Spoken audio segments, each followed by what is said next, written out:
Hi Mom, it's Kate. You probably figured that out. You are stuck in a hospital bed, thousands of miles away from everybody, and that sucks. So I thought to help entertain you, I would send you story time. So this is a book called Some by David Eagleman, which is like really, really short stories about potential afterlives. And I'm going to read you one called Descent of Species. In the afterlife, you are treated to a generous opportunity. You can choose whatever you would like to be in the next life.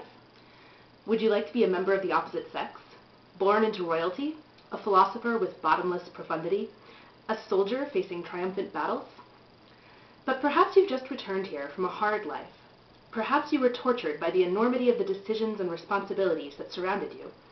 And now there's only one thing you yearn for: simplicity. That's permissible. So for the next round, you choose to be a horse.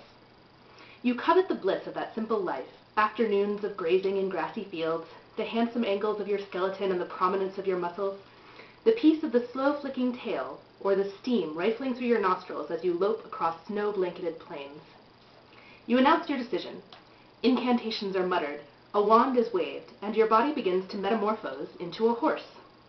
Your muscles start to bulge, a mat of strong hair erupts to cover you like a comfortable blanket in winter. The thickening and lengthening of your neck immediately feels normal as it comes about.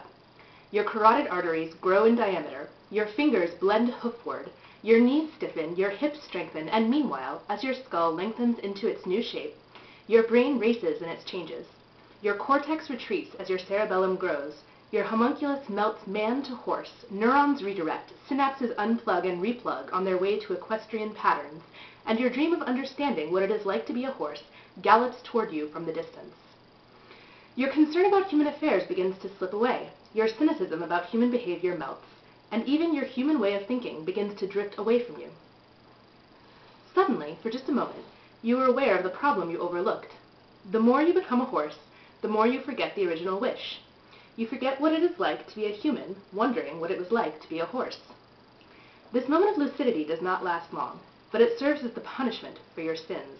A Promethean entrails-pecking moment, crouching half horse, half man, with the knowledge you cannot appreciate the destination without knowing the starting point. You cannot revel in the simplicity unless you remember the alternatives.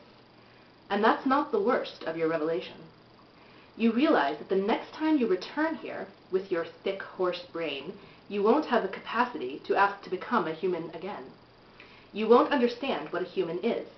Your choice to slide down the intelligence ladder is irreversible. And just before you lose your final human faculties, you painfully ponder what magnificent extraterrestrial creature, enthralled with the idea of finding a simpler life, chose in the last round to become a human. The end. Feel better soon.